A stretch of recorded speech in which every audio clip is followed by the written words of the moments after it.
नमस्कार, आप देख रहे हैं जोहार झारखंड। मैं हूं आपके साथ विभा उपाध्याय। हेमंत सोरेन सरकार ने अपनी दूसरी पाली का पहला बजट सदन में आज पेश किया। वित्त मंत्री राधाकृष्ण किशोर ने झारखंड का अबुआ बजट सदन के पटल पर रखा और बजट में सरकार का फोकस कल्याणकारी योजनाओं और ग्रामीण क्षेत्रों के विकास पर रहा।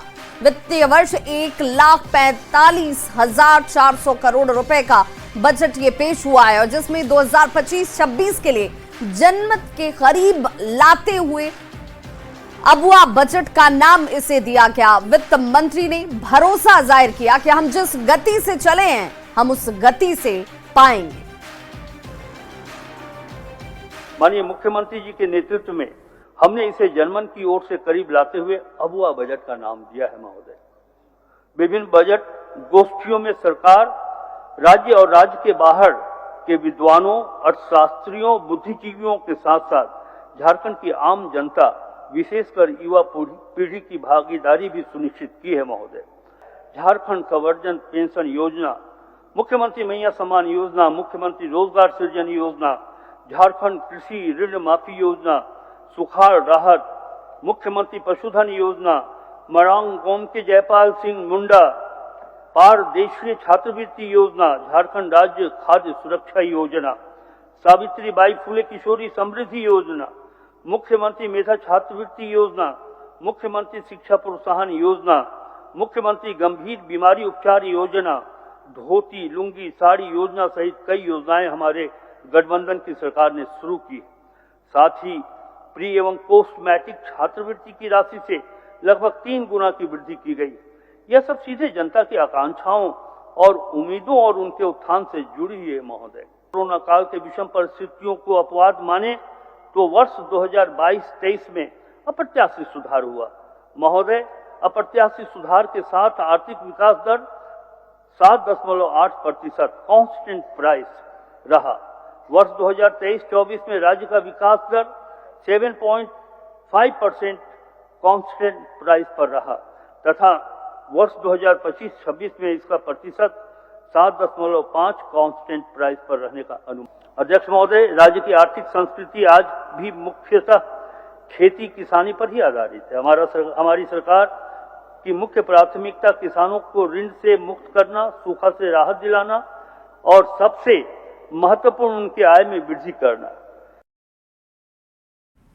तो वित्त मंत्री राधाकृष्ण किशोर ने बजट पेश करने के दौरान कवि स्वयं श्रीवास्तव की पंक्तियों को पढ़ा और कहा कि इंडिया गठबंधन को प्रचंड बहुमत मिला है। तो राधाकृष्ण किशोर की तरफ से बजट तो पेश किया ही गया और जैसे ही बजट भाषण वो समाप्त कर रहे थे उसके बाद उस पंक्ति का भी जिक्र किया और कहा कि हम एक संकल्प के साथ चले हैं और झारखंड को उस मुकाम तक पहुंचाएंगे। स्वयं श्रीवास्तव जी की ये 4 पंक्तियां हम सबों को, हमारे मुख्यमंत्री को काफी प्रेरित करती है। जब डर पता चला तभी ताकत पता चली, सीने में आग सीने की हिम्मत पता चली, शर्तों पे तेरी बिकने से इनकार कर दिया तब जाके अपने आप की कीमत पता चली और उसका परिणाम है कि हम सब यहां हैं। तो वित्त मंत्री राधाकृष्ण किशोर ने प्रेस कॉन्फ्रेंस के दौरान मैया सम्मान योजना की राशि को लेकर पूरी जानकारी दी। 13,000 एक उनको हो सकता है वो लेट से आए हों, तो 25-26 में आपने जानना चाहा है कि मैया सम्मान योजना पर कितनी राशि करणांकित की गई है। 13,363 करोड़ 35 लाख रुपए का बजट ही उपलब्ध किया गया है।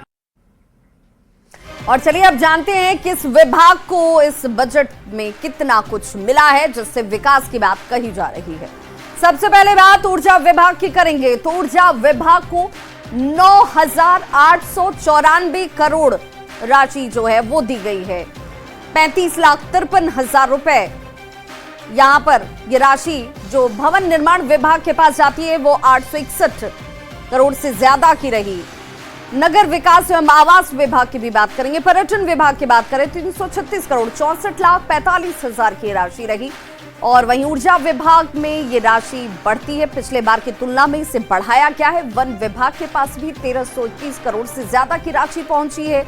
और इसीलिए पथ निर्माण विभाग की जब बात करेंगे तो 5,900 करोड़ 89 लाख ये राशि हो जाती है। पेंशन कोष के लिए 832 करोड़ की राशि दी गई। स्वयं व्यय के लिए 1,10,636 करोड़ की राशि का आवंटन किया जाता है और नगर विमानन के लिए 115 करोड़ 19,37,000 की राशि। वहीं श्रम नियोजन के लिए 1,085 करोड़ 74 लाख से ज्यादा की राशि। पथ निर्माण के लिए 5,900 करोड़ 89 लाख से ज्यादा की राशि और राजकोषीय घाटे को भी कम करने का एक संकल्प जो है इस बजट में नजर आया। वहीं 9,894 करोड़ से ज्यादा की राशि ऊर्जा विभाग को आवंटित की गई और इस तरीके से ये पूरा खाका जो है सरकार ने अपने विकास के दृष्टिकोण के तौर पर बजट में दिखाने का प्रयास किया। मैया सम्मान योजना की बात करें तो यहां पर यह राशि 13,000 से ज्यादा करोड़ की दिखती है। वेलफेयर एवं सोशल वेलफेयर में 17.47% का वृद्धि किया गया है। दूसरे नंबर पर यहां पर शिक्षा विभाग को रखा गया। ग्रामीण विकास पंचायती राज की बात करेंगे। ऊर्जा विभाग की तो बात हमने की ही, जहां पर ये राशि जो है आवंटित की गई है। वहीं मैया सम्मान योजना के जरिए जो कि सरकार का एक विजन है, इसके साथ सत्ता में जिस प्रण के साथ वो आई है उसमें भी एक अच्छी खासी रकम विकास के लिए दी गई है।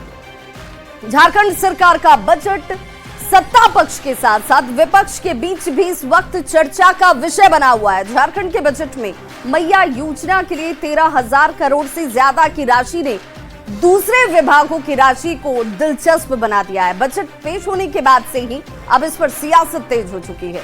सुनिए सत्ता पक्ष और विपक्ष का इस बजट को लेकर क्या कहना है। ये दिशाहीन है, देखने में बहुत बड़ा लग रहा है, भीतर में खोखला। सरकार ने कहा ये अगुआ बजट है, वो सब अधूरा है। महिलाओं के लिए जो कहाँ आपका ग्रीन राशन कार्ड का जिक्र तक नहीं है। सामान्यतः जितना मैंने सुना, जितना मैंने कुछ देखा, तो मैं कह सकता हूं कि बजट बड़ा उबाऊ था। कहीं कोई दिखता नहीं था बेकारी बेरोजगारी कैसे दूर होगी, ये कहीं दिखाई नहीं पड़ रहा था उस बजट में। उसके यहाँ से गरीबी कैसे मिटेगी ये कहीं कोई दिख नहीं रहा था उस बजट में। समाज कल्याण में तो बजट बिल्कुल घिसी पिटी सब दिख रहा था। जो उनकी साख बचाने की जो योजना थी मैया सम्मान योजना, उस पर विशेष फोकस करते हुए दिखे गए हैं।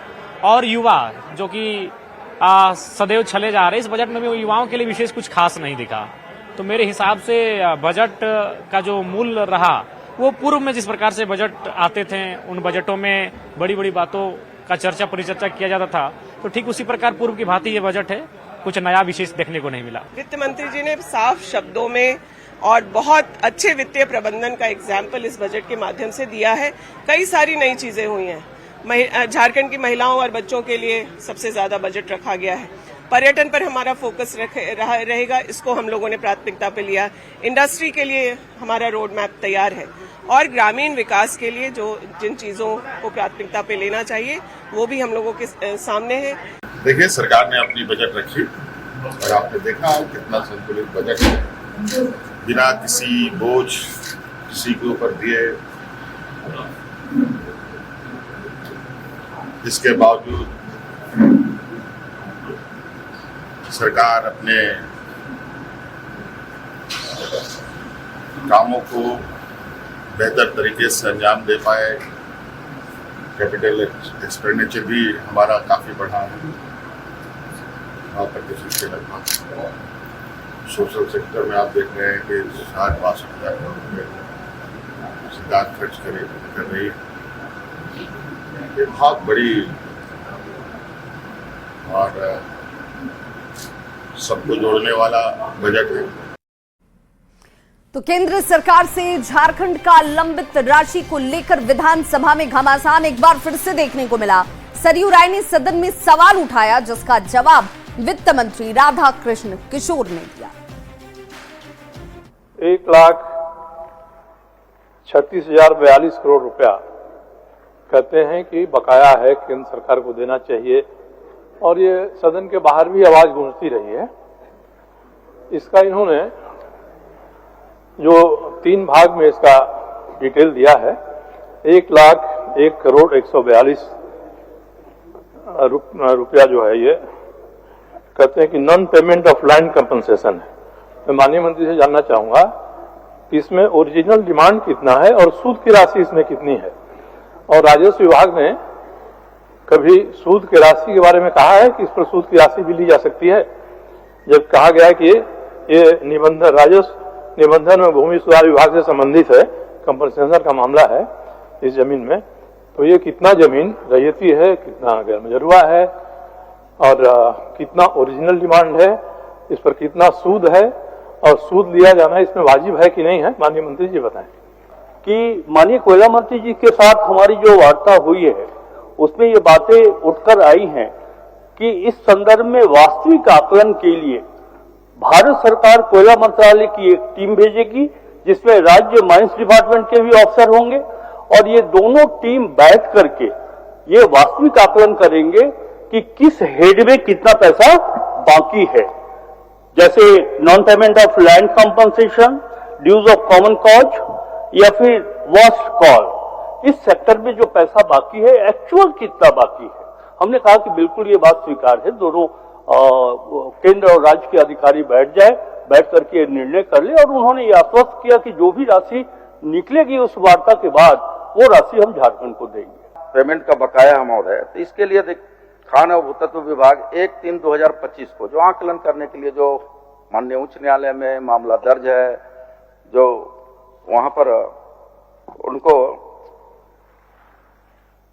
WPC दायर हुआ है, उसके लिए कमेटी बना है महोदय 1/3/2025 को। उस विभागीय अनुमोदन के प्रदान का शपथ पत्र दायर करेगी महोदय कि न्यायालय में जो कंपनियां गई है, कुछ कंपनियां न्यायालय में गई है और न्यायालय में उसको WPC के माध्यम से राज्य सरकार जो है 1/3/2025 को कमेटी गठन की है, वो शपथ पत्र दायर करेगी। और माननीय सरजू राय जी ने जो क्वेश्चन किया है अध्यक्ष महोदय, उस पर माननीय मंत्री योगेंद्र जी ने अभी जवाब दिया कि 1/3/2025 को इन्होंने कमेटी बनाई है। इन्होंने अभी कहा 1/3/2025 इसी महीना का, आज 3 तारीख है, 2 दिन पहले बनाया। इसका अर्थ यह हुआ अध्यक्ष महोदय कि माननीय सदस्य सरजू राय जी ने जब क्वेश्चन किया है तब सरकार उस पर कमेटी बनाई है, अन्यथा इतने दिनों तक राजनीति ही खेल रही है। सांसद निशिकांत दुबे के पोस्ट पर सियासत इस वक्त गर्मा चुकी है। इरफान अंसारी ने निशिकांत दुबे को कैलिफोर्निया का सांसद बनने की सलाह दे दी है। निशिकांत दुबे के बयान को हम लोग हल्के में लेते हैं। निशिकांत दुबे को कैलिफोर्निया का सांसद बनना चाहिए। रमजान के महीने की तुलना महापर्व छठ से की। जिस तरह छठ में गलत बोलना मना है, ठीक उसी तरीके से रमजान में भी गलत बोलना मना है। निशिकांत दुबे जी का बात को मैं हल्के में लेता हूँ और वो एंटरटेनिंग है बहुत बड़ा। ऐसे संवेदनशील मामले में ट्वीट आना ये राज्य के लिए दुर्भाग्यपूर्ण है। रमजान जो है, जिस तरह से हम लोग छठ मनाते हैं ना, जो पवित्र त्यौहार छठ होता है, छठ में आप कुछ बोल नहीं सकते हैं, अशब्द बोल नहीं सकते हैं, 1 महीना रोजा रखते हैं, भूखे प्यासे इबादत करते हैं, उस पर्व का सम्मान होना चाहिए, ना कि अपमान।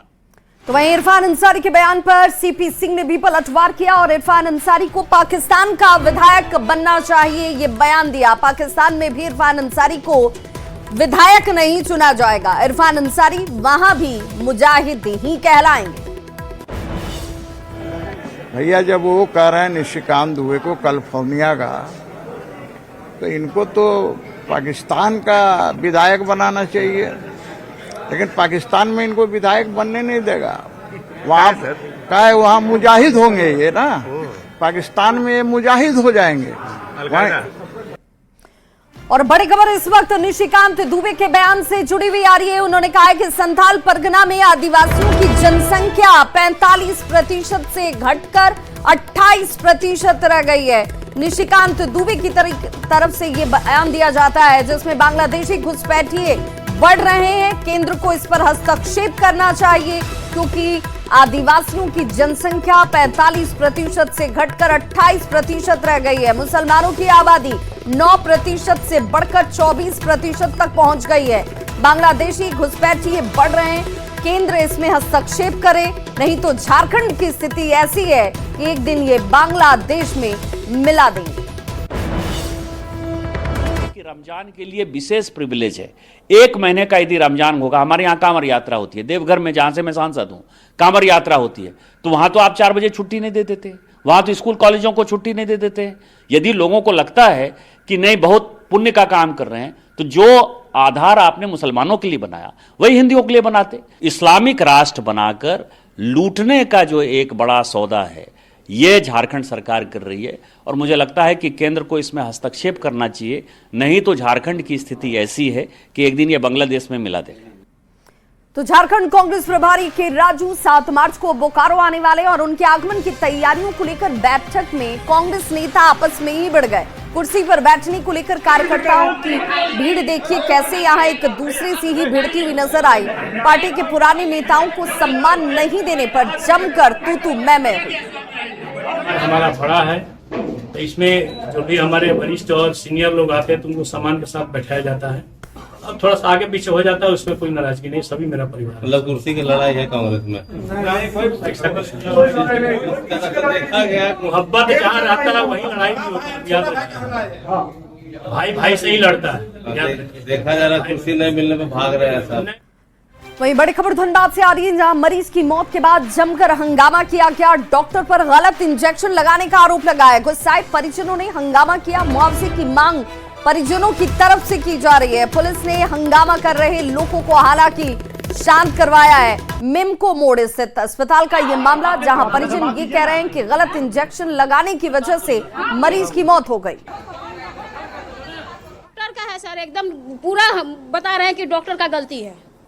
क्यों वो पहले ही मतलब सारा चीज जांच करके क्यों नहीं सुइया दिया? पहले सुइया क्यों दिया? वो और सुइया देने का 1 घंटा नहीं हुआ और उसके बाद से उल्टी शुरू और डेट हो गया। तुरंत मतलब उल्टी करने के बाद उल्टी की और उसके बाद तुरंत डेट और डेट करने के बाद तुरंत निकाल दिया और बोल रहा है कि मेरा हॉस्पिटल में नहीं है, ना ये प्रेशर चेक किया है, ना खून जांच किया है, ना फोटो किया है, कुछ नहीं किया है। जब डेट किया है तभी रेफर कर रहा है। क्या करेगा रेफर सर? हाँ पैसा लिया है, 25,000 पैसा लिया है, एक बार 15,000 एक बार 10,000। मरने के बाद भी पैसा लिया है, ऑनलाइन पेमेंट लिया है। धनबाद से ही अगली बड़ी खबर, जहां ट्रैक्टर ने युवक को रौंद दिया है। युवक की मौके पर ही मौत हो जाती है, जिसके बाद आक्रोशित लोगों ने जमकर हंगामा किया। सड़क जाम किया गया। ट्रैक्टर ड्राइवर की लोगों ने पिटाई भी की है। कुमार धुबी ओपी के काली मंडा के पास यह हादसा हुआ। तस्वीरें इस वक्त आपके टीवी स्क्रीन पर। ट्रैक्टर ने युवक को रौंदा और घटनास्थल पर ही युवक की मौत हो जाती है। रोते बिलखते परिजन, आक्रोशित लोगों ने यहां पर जमकर हंगामा किया। ये बहुत दुखद घटना है और मेरे पंचायत के ही ये युवा हैं और इससे पूर्व इनके एक भाई और थे जिनकी मृत्यु हो गई थी और आज सड़क दुर्घटना में इनकी मृत्यु हो गई। इस मृत्यु के मैं जिम्मेवार मैं समझता हूं कि प्रशासन है, क्योंकि आज इस सड़क पे टोटो भी दौड़ रही है, ऑटो भी दौड़ रहा है, ट्रैक्टर भी दौड़ रहा है और हाईवा भी चल रहा है। जितने भी अनमेच्योर्ड लड़का है जिनके पास ड्राइविंग लाइसेंस नहीं है, वो लोग के हाथों में गाड़ी है। देखिए, मृतक परिवार बहुत गरीब परिवार है। आज तो उनका परिवार से जो भी एक चिराग था वो भी उजड़ गया। तो इनके साथ सरकार की जो भी मुआवजा वगैरह हो तो वो सब हम लोग कोशिश कर रहे हैं उनको मिले। लोहरदगा से बड़ी खबर, जहां नशे की गिरफ्त में लोहरदगा के बच्चे आ रहे हैं। जी हां, व्हाइटनर बेच रहा है दुकानदार, जिसे गिरफ्तार कर लिया गया है। व्हाइटनर एक नशे के तौर पर युवा जो है इस्तेमाल कर रहे हैं। पुलिस ने दुकानदार को हालांकि गिरफ्तार किया है। प्रिंसिपल की शिकायत के बाद यह कार्रवाई की गई है। भंडरा थाना पुलिस ने व्हाइटनर को भी जब्त किया है। जानकारी के मुताबिक जिले के भंडरा थाना क्षेत्र के एक सरकारी स्कूल में 28 फरवरी को 2 छात्र व्हाइटनर के नशे में स्कूल के टॉयलेट में बेहोश पाए गए थे। क्लास में जब बच्चे नहीं मिले तो स्कूल प्रबंधन ने खोजबीन शुरू की, जिसके बाद दोनों को स्कूल के टॉयलेट में बेहोशी की हालत में पाया गया, जिसके पास से व्हाइटनर और सुतली बरामद किया गया। इस मामले में विद्यालय के प्रधानाध्यापिका ने रविवार को भंडरा थाना पुलिस से लिखित शिकायत दर्ज करवाई थी, जिसके बाद पुलिस ने जांच की। भंडरा मुख्य बाजार से भोलू साहू और कमल किशोर साहू की दुकान में छापेमारी की गई और यहीं से बच्चों ने व्हाइटनर और सुतली खरीदी थी। द्वारा प्रयुक्त एक व्हाइटनर जिसमें से कुछ प्रयोग किया हुआ था एवं सुतली जिसमें कुछ उजला पदार्थ लगा था भी प्रस्तुत किया गया एवं गोलू के अगेंस्ट में कार्रवाई होती एक लिखित आवेदन भी दिया। और अब बात बोकारो के सदर अस्पताल की, जहां स्वास्थ्य विभाग में तैनात कर्मियों ने आज से अनिश्चितकालीन हड़ताल शुरू कर दिया है, जिसका असर अब स्वास्थ्य सेवा पर पड़ता नजर आता है। सदर अस्पताल बोकारो के बाहर सभी स्वास्थ्य कर्मी धरने पर बैठकर सरकार से सिविल सर्जन और कंपनी के खिलाफ जमकर नारेबाजी करते हुए नजर आ रहे हैं। अपनी मांगों के समर्थन में ये सभी इस वक्त हड़ताल पर हैं। ने बहुत सारा बात किए कि हम लोग के ये न्यूनतम मजदूरी के लिए, PFSI के लिए और ये एरियर बोनस, अन्यथा और भी बहुत सारा सा सुविधा जो है हम लोग को राइडर सिक्योरिटी लिमिटेड के तहत से नहीं मिलता है, जिसके लिए हम लोग 7 साल से पीड़ित हैं। 7 साल के दरमियान हम लोगों ने अनेकों बार लिखित के माध्यम से ऑफिस में हम लोग बात करने का काम किए। हम लोगों का 4-5 महीना से लगातार वेतन नहीं हो रहा। हम लोग 5-7 साल से काम कर रहे हैं। 5-7 सालों में कभी हम लोग का PFSI कुछ भी नहीं मिला है। हम लोग इलाज के लिए दर बदर, कोई घर का बच्चा बीमार पड़ गया तो भटकते रहे, लेकिन हमारे ठेकेदार, न सिविल सर्जन, न DS, न CS किसी ने नहीं सुना, ना हमारी किसी प्रकार की कोई सहायता की, न मदद की। उनका जो एजेंसी है उनका कहना है कि मेरा 21-22 करोड़ रुपया बकाया है और बैंक लोन अब नहीं दे पा रहा है और हम उसका भुगतान नहीं कर पा रहे हैं। खबर हजारीबाग से, जहां के चौपारण प्रखंड क्षेत्र में अवैध रूप से भ्रूण लिंग जांच केंद्र और भ्रूण हत्या में लिप्त झोला छाप डॉक्टरों का कारोबार बदस्तूर फल फूल रहा है। प्रशासनिक टीम ने छापेमारी कर इसका खुलासा किया। अल्ट्रासाउंड सेंटर और क्लिनिक को जब जांच करने के लिए टीम या क्लिनिक पर पहुंची तो सत्य पाया गया और उसके बाद इस क्लिनिक को सील कर आगे की कार्रवाई शुरू कर दी गई है। अल्ट्रासाउंड सेंटर से वहाँ पे मौजूद एक जांच घर भी चल रहा था जो कि अवैध था। उसका पंजीयन 1 वर्ष पूर्व समाप्त हो चुका था। तो घनश्याम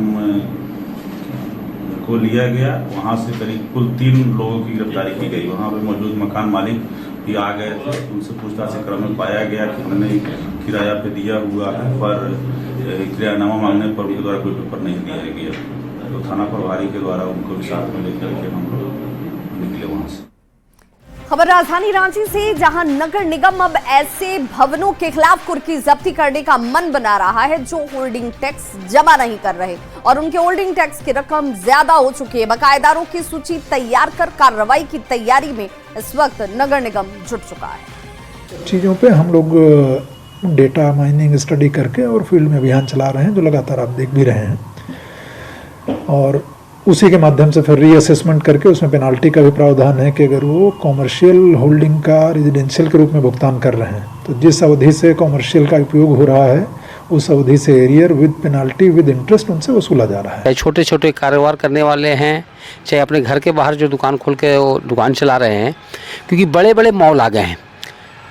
अगर वो कपड़ा का शॉप खोला तो कपड़ा दुकान में उसकी बिक्री नहीं है, अगर किराना का दुकान खुला है तो किराना का दुकान में बिक्री नहीं है।